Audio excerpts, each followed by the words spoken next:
Hi friends, welcome back to my channel Durga ವಿಶ್ವಲಾಗ್ಗೆ ನಿಮ್ಮೆಲ್ಲರಿಗೂ ಸ್ವಾಗತ.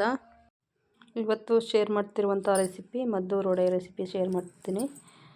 ಇದನ್ನು ಹೇಗೆ ಮಾಡಿದೆ ಅಂತ ನೋಡ್ಕೊಂಡು ಬರೋಣ ಬನ್ನಿ. ಈಗ ಒಂದು ಪಾತ್ರೆ ತೊಗೊಂಡಿದ್ದೀನಿ. ಅದಕ್ಕೆ ಇವಾಗ ಅಕ್ಕಿ ಹಿಟ್ಟು ತೊಗೊಂಡಿದ್ದೀನಿ 1 ಕಪ್ಪು. ಇದೇ ಕಪ್ಪಿನ ಅಳತೆಯಲ್ಲೇ ಎಲ್ಲ ಹಿಟ್ಟನ್ನು ಹಾಕೋತಾ ಇದ್ದೀನಿ. ಮತ್ತು ಮೈದಾ ಹಿಟ್ಟು ಅದೇ ಅಳತೆಯಲ್ಲಿ ತೊಗೊಂಡಿದ್ದೀನಿ. ಮತ್ತು ಇದ್ರ ಜೊತೆಗೆ ರವೆ ತೊಗೊಂಡಿದ್ದೀನಿ. ಸಣ್ಣಗೆ ಹಚ್ಕೊಂಡಿರೋಂಥ ಈರುಳ್ಳಿ 1 ಕಪ್ಪು. ಕರಿಬೇವಿನ ಸೊಪ್ಪನ್ನು ಸಣ್ಣದಾಗಿ ಕಟ್ ಮಾಡ್ಕೊಂಡಿದ್ದೀನಿ. ಮತ್ತು ಖಾರಕ್ಕೆ ಹಸಿಮೆಣ್ಸಿನ್ಕಾಯಿ ಎಷ್ಟು ಬೇಕೋ ಅಷ್ಟು ನೋಡ್ಕೊಂಡು ಹಾಕೋಬೇಕು. ಕೊತ್ತಂಬರಿ ಸೊಪ್ಪನ್ನು ಸಣ್ಣದಾಗಿ ಹಚ್ಕೊಂಡು ಹಾಕೋತಾ ಇದ್ದೀನಿ.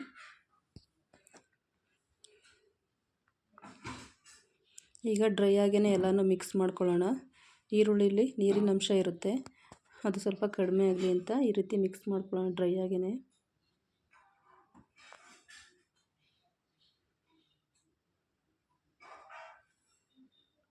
ನೋಡಿ, ಇವಾಗ ಇದಕ್ಕೆ ರುಚಿಗೆ ತಕ್ಕಷ್ಟು ಉಪ್ಪನ್ನು ಹಾಕೋತಾ ಇದ್ದೇನೆ.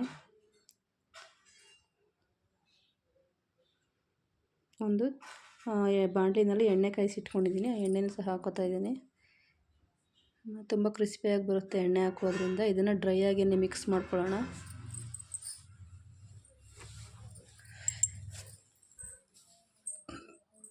ಡ್ರೈ ಆಗಿಯೇ ಎಲ್ಲನೂ ಮಿಕ್ಸ್ ಮಾಡ್ಕೊಳ್ಳೋಣ. ಈ ಥರ ಉಂಡೆ ಥರ ಆಗಬೇಕು ಇದು ಹಿಡಿದ್ರೆ.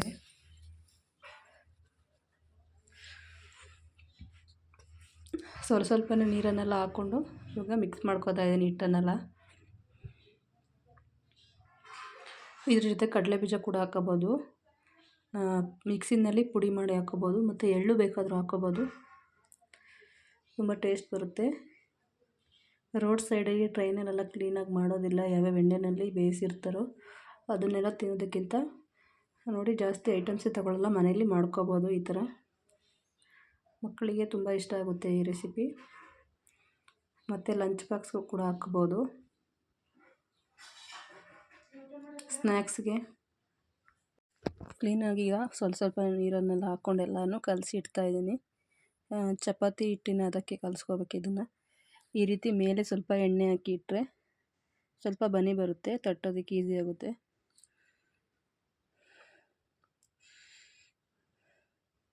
ಸ್ವಲ್ಪ ಗಟ್ಟಿಯಾಗಿ ಕಲಿಸ್ಕೋಬೇಕು.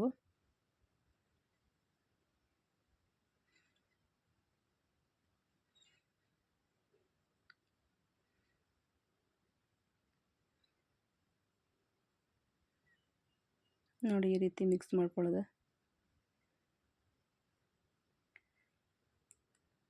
ನೋಡಿ, ಇವಾಗ ಸ್ವಲ್ಪನೇ ತೊಗೊಂಡು ಸ್ವಲ್ಪ ಮಂದಾಗಿ ಹಾಕೋಬೇಕಿದು. ತೆಳ್ಳಗೆ ಹಾಕಿದ್ರೆ ಅಷ್ಟು ನೀಟಾಗಿ ಬರೋದಿಲ್ಲ.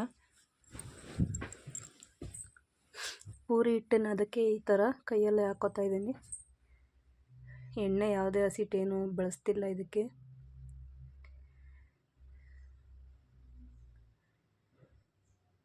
ಎಣ್ಣೆನ ಕಾಯಕ್ಕೆ ಇಟ್ಕೊಂಡಿದ್ದೀನಿ.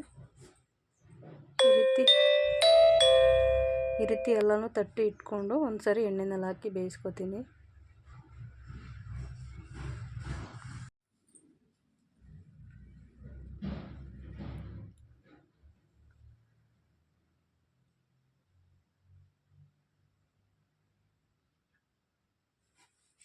ನೋಡಿ, ಎಣ್ಣೆ ಚೆನ್ನಾಗಿ ಕಾಯಿದೆ. ಎಣ್ಣೆ ಚೆನ್ನಾಗಿ ಕಾಯಬೇಕು, ಕಾಯೋವರೆಗೂ ಹಾಕೋಬಾರ್ದು.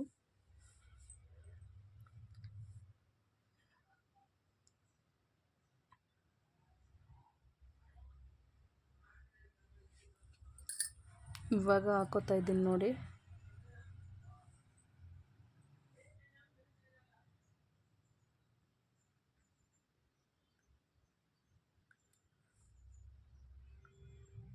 ನೋಡಿ, ಈಗ ಚೆನ್ನಾಗಿ ಬೆಂದಮೇಲೆ ಅದೇ ತಳ ಬಿಟ್ಕೊಂಡು ಬರುತ್ತೆ. ಮತ್ತು ಒಂದ್ರ ಮೇಲೆ ಒಂದು ಹಾಕಿದ್ರೆ ಕಚ್ಕೊಳ್ಳೋ ಚಾನ್ಸಸ್ ಇರುತ್ತೆ. ಒಂದೊಂದೇ ಬೇಯಿಸ್ಕೋಬೇಕು.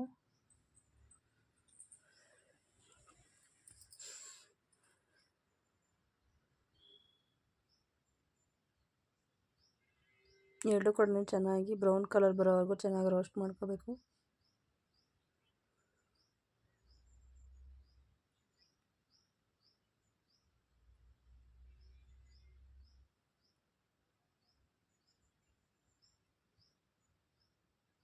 ಯಾರಿಗೆಲ್ಲ ಈ ರೆಸಿಪಿ ಇಷ್ಟ ಆಯಿತು ಪ್ಲೀಸ್ ಲೈಕ್ ಮಾಡಿ, ಶೇರ್ ಮಾಡಿ, ಕಮೆಂಟ್ ಮಾಡಿ. ಯಾರೆಲ್ಲ ಇನ್ನೂ ನನ್ನ ಚಾನಲ್ ಸಬ್ಸ್ಕ್ರೈಬ್ ಮಾಡ್ಕೊಂಡಿಲ್ಲ ಸಬ್ಸ್ಕ್ರೈಬ್ ಮಾಡಿಕೊಡಿ. ಇದೇ ರೀತಿ ಹೆಚ್ಚಿನ ವಿಡಿಯೋಗಳಿಗಾಗಿ ನಮ್ಮ ಚಾನಲ್ನ ವಾಚ್ ಮಾಡಿ.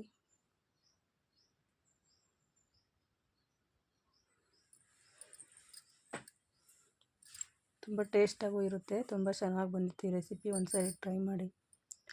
ಹೇಗಿತ್ತು ಅಂತ ಕಮೆಂಟ್ ಬಾಕ್ಸ್ನಲ್ಲಿ ಕಮೆಂಟ್ ಮಾಡಿ.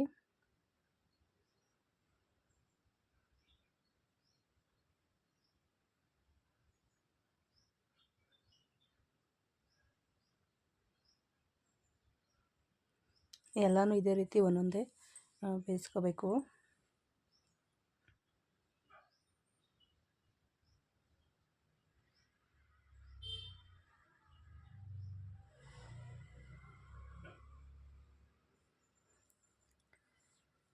ನೋಡಿ ಫ್ರೆಂಡ್ಸ್, ಈ ಥರ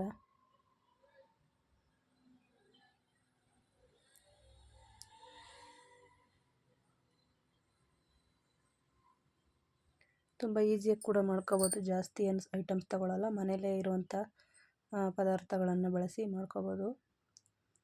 ಮನೆಯಲ್ಲಿ ಚಿಕ್ಕ ಮಕ್ಕಳಿದ್ರೆ ಈ ಥರ ರೆಸಿಪಿ ಟ್ರೈ ಮಾಡಿ, ಅವರಿಗೆ ಇಷ್ಟ ಆಗುತ್ತೆ. ತುಂಬ ಕ್ರಿಸ್ಪಿನೆಸ್ ಆಗಿ ಬಂದಿರುತ್ತೆ. ಈರುಳ್ಳಿ ಸ್ವಲ್ಪ ಜಾಸ್ತಿ ಹಾಕ್ಕೊಂಡ್ರೂ ಕೂಡ ತುಂಬ ಚೆನ್ನಾಗಿ ಬರುತ್ತೆ. ಇದಾಗಿತ್ತು ಫ್ರೆಂಡ್ಸ್ ಇವತ್ತಿನ ವಿಡಿಯೋ. ನೋಡಿ, Maddur recipe. Thank you friends. Video ನೋಡಿದ್ದಕ್ಕೆ ಇದೇ ರೀತಿ ಸಪೋರ್ಟ್ ಮಾಡಿ.